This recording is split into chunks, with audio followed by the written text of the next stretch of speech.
Hola niños y bienvenidos a la clase de español. Welcome to Spanish class. Esta semana vamos a aprender sobre los alebrijes. We're learning about alebrijes this week.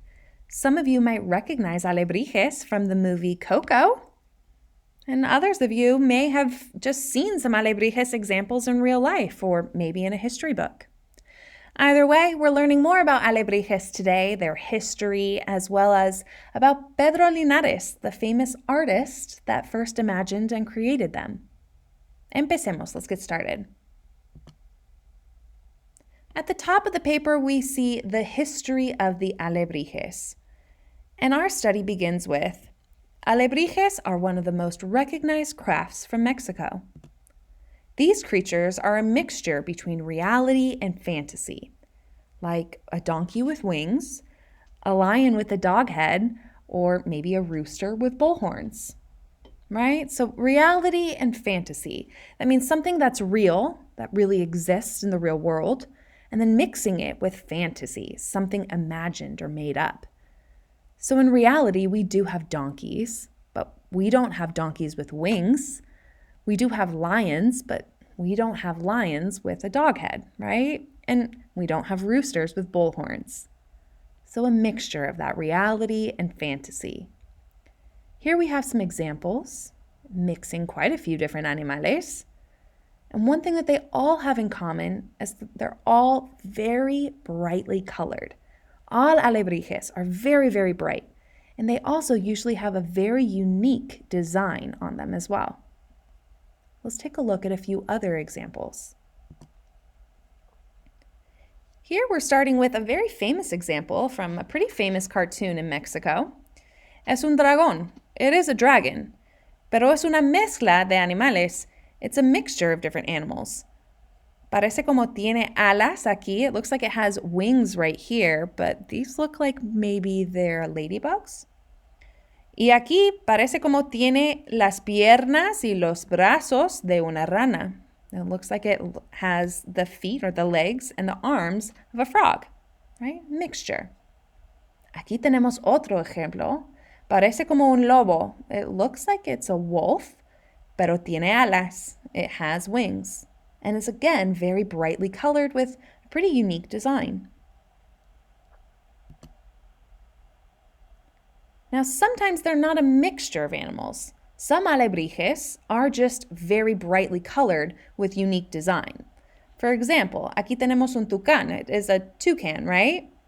Looks like it's just a toucan, not a mixture, but it's very brightly colored and it has a unique design to it that you wouldn't normally see in the real world. Aquí tenemos otra mezcla. Here we have another mixture.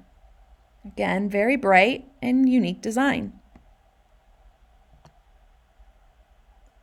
So where do alebrijes come from? Well, in 1936, think about that, 1936, that's a long time ago, 1936.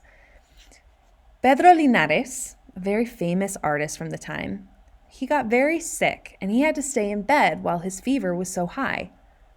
While he was sleeping, or some might call it a coma because it lasted several days, but while he was sleeping, he had a very strange dream of a forest, something like this, where some very strange animals lived. All of those animals constantly yelled one word over and over and over again. Alebrijes, alebrijes, alebrijes. So when he woke up, what do you think he named them? Alebrijes, of course. Finally, when Pedro got better, he remembered those animals that were very bright and colorful, and even those that were a mixture of different kinds of animals. He wanted to share them with the world. And since Pedro was an artist himself, specializing in making things of paper mache, he took a piece of paper, molded the creatures, and painted them with bright colors like he remembered in his dream. So Pedro Linares was a famous artist, and he specialized in paper mache. Now, maybe some of you are familiar with paper mache, but for those that aren't, here's a good picture to represent it. Paper mache is basically you take paper, something thin, usually a newspaper is good because it's nice and thin. You're also going to take a glue mixture right here and then a mold of some sort. So in this example, it looks like they're using a balloon as the mold, so they're making something that's a little bit circular, right? Now you can also use a mold something like this. Here, they're making es un caballo. Yeah, it looks like it's a horse. Now it starts off like this, but then as you get the pieces of paper and you tear them into strips, you cover them in the glue mixture and you start to wrap it around the mold.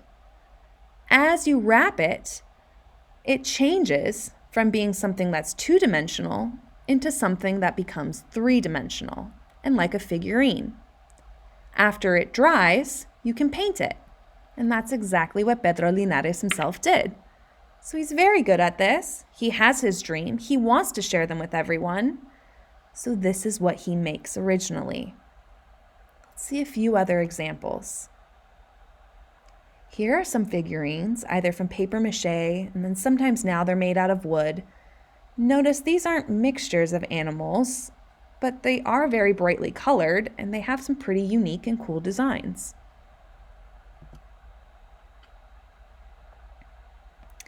Therefore, Pedro is the one that gave life to these creatures. So the person that created alebrijes was Pedro Linares himself.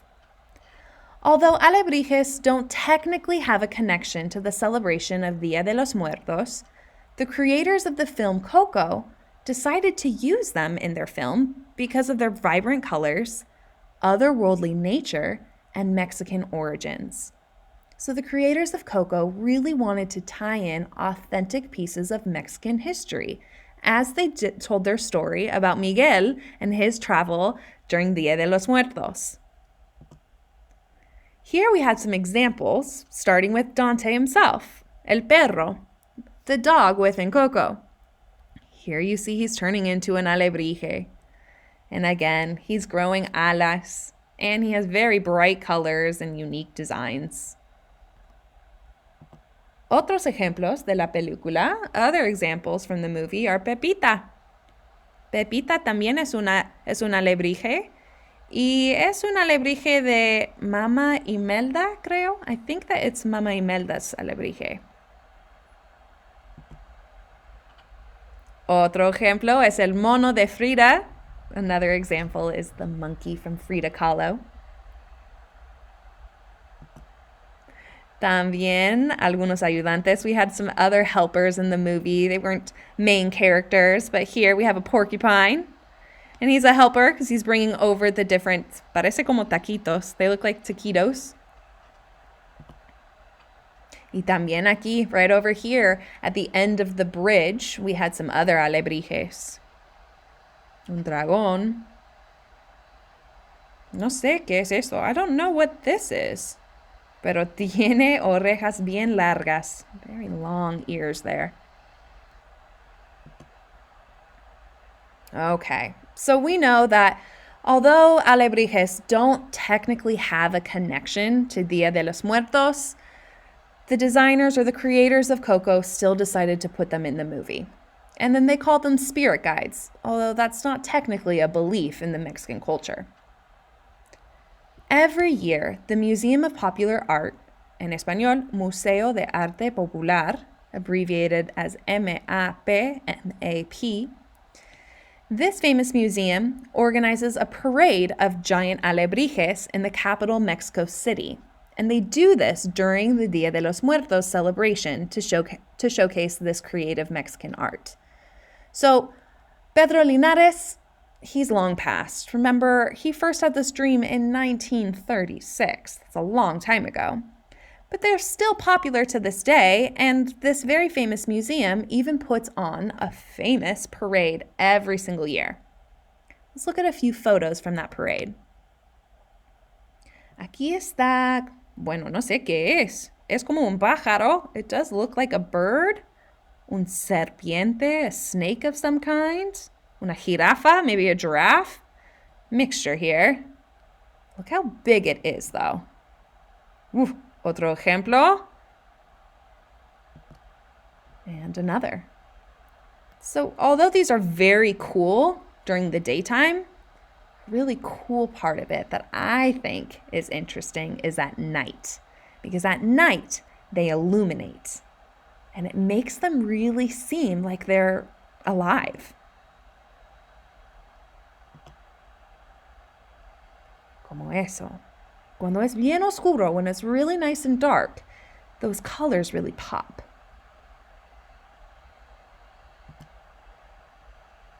Okay.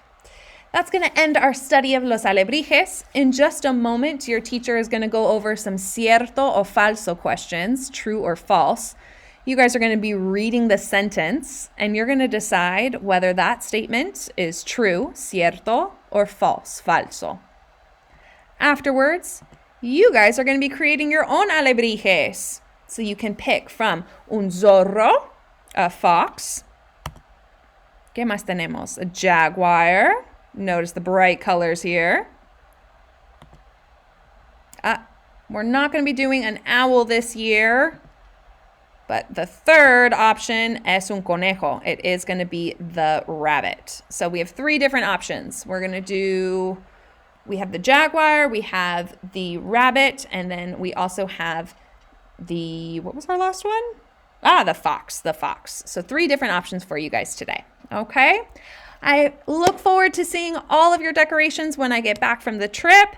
When I do come back, that's when we're going to be cutting these out and putting them together. So for now, please just enjoy decorating them. I'm very excited to see what you come up with. Adios.